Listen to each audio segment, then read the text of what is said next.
안녕하세요, 닥터 마임입니다. 오늘은 스킨보톡스에 대해서 좀 잘못 알고 있으신 분들이 많아서 여러분들이 궁금해할 만한 것들에 대해서 좀 알려드리도록 하겠습니다. 스킨보톡스란 뭔가가 궁금해하실 텐데요. 일단 보톡스를 넣어준다는 건 똑같지만 보톡스 같은 경우에는 깊게 넣어준다고 보시면 되는데, 스킨보톡스는 우리 피부 표면에 쫙 깔아준다고 보시면 돼요. 그러면 스킨보톡스랑 보톡스랑의 효과면에서 차이를 좀 볼게요. 눈두덩이가 조금 무겁게 떨어지시는 분들 있잖아요. 그런 분들은 주름 보톡스로 이마를 막게 되면은 보톡스 효과 자체가 근육을 못 움직이게 하기 때문에 눈이 무거워지고 눈두덩이가 없어지고 쌍꺼풀이 좀 없어지는 경우가 있어요. 이럴 경우에는 스킨 보톡스를 이마에 쫙 깔아주게 되면은 잔주름은 없어지면서 쫙 펴지는 효과가 있긴 하지만 움직이는 데는 불편감이 없기 때문에 스킨 보톡스를 이런 분들한테 많이 추천드리는 편입니다.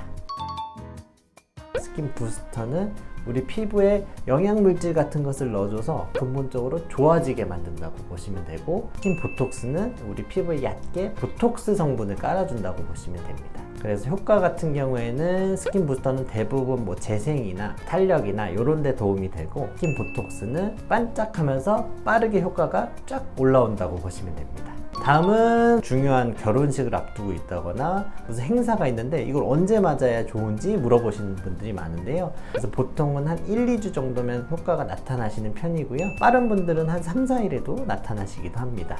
유지기간은 보통 3개월에서 4개월 정도 간다고 보시면 되는데요. 3개월 쭉 좋은 상태를 유지하다가 뚝 빵이 되는 게 아니라 어느 정도 최고 효과가 나타났다가 서서히 좀 풀리면서 효과가 없어진다고 보시면 되니까요. 효과가 조금 풀렸다고 막 달려와서 또 맞으시려고 하지 말고 완전히 보톡스가 풀렸을 때 다시 시술해 주시는 게 효과 면에서도 더 좋을 수가 있습니다. 또 궁금해 하시는 게 통증이나 이런 거 궁금해 하세요. 일단 통증은 있는 편이 맞고요. 리쥬란보다는 조금 덜 아프다는 거 알아두시면 될 것 같고, 그리고 시술 시간도 궁금해 하세요. 마취크림 바르고 이런 시간은 2, 30분 걸릴 수 있지만 주사 넣는 시술 시간은 3분, 4분 정도로 따따따따따 하게 되면 빨리 끝나니까요. 조금만 참으시면은 시술하시는데 큰 문제는 안 되실 것 같습니다. 그리고 시술하고 나서 일상생활을 어떻게 해야 되냐 이렇게 궁금해 하시는 분들이 있는데요. 시술하시고 나서 엠보싱은 좀 생길 수는 있긴 해요. 이게 물성이 좀 부드러운 편이어서 시술 받고 병원 나가실 때쯤 엠보싱은 쏙 들어가는 편이니까 걱정 안 하셔도 되고, 가끔 피부 상태에 따라서 바늘 자국이 조금 남는다거나 한두 포인트 멍이 들 수는 있습니다. 근데 일주일 정도면 대부분 사라지고 화장을 하시면 대부분 커버가 되니까 그런 것들은 걱정을 안 하셔도 될 것 같아요.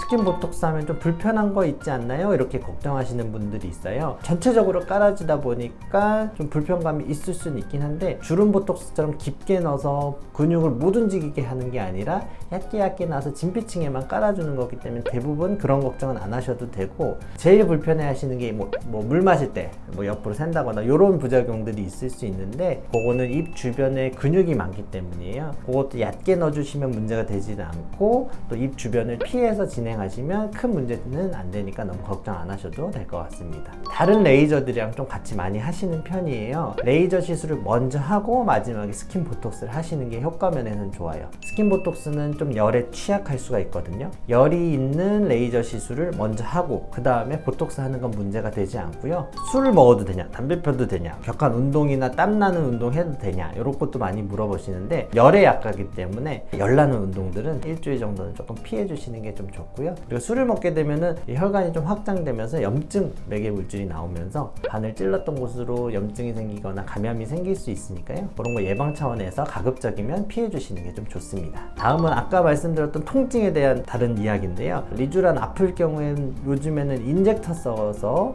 하는 경우가 많은데요. 큰 통증 없이 할 수 있기 때문에 스킨 보톡스도 인젝터 통해서 조금 하시길 원하시는 분들이 많아요. 그런데 물성이 많이 옅고 묽기 때문에 새는 양이 너무 많기 때문에 효과가 좀 떨어집니다. 그래서 저는 가급적 아프지만은 빨리 끝낼 수 있는 주사 시술로 많이 추천드리는 편이고, 그랬을 때 효과가 훨씬 더 좋은 편입니다. 내성 걱정하시는 분들도 많은데요. 일반 주름 보톡스보다 얼굴 전체적으로 좀 많이 들어가기도 하고 진피층에 넣어줬을 때는 내성이 조금 더 발생 위험이 높다는 연구 결과가 있어요.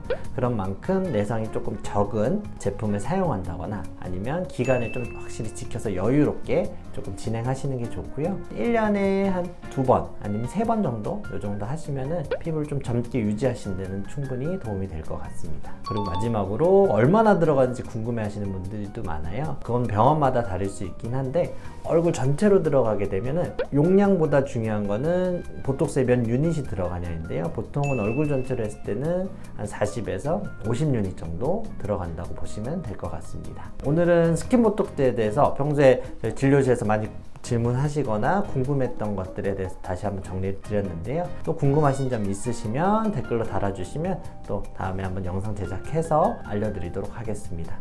감사합니다.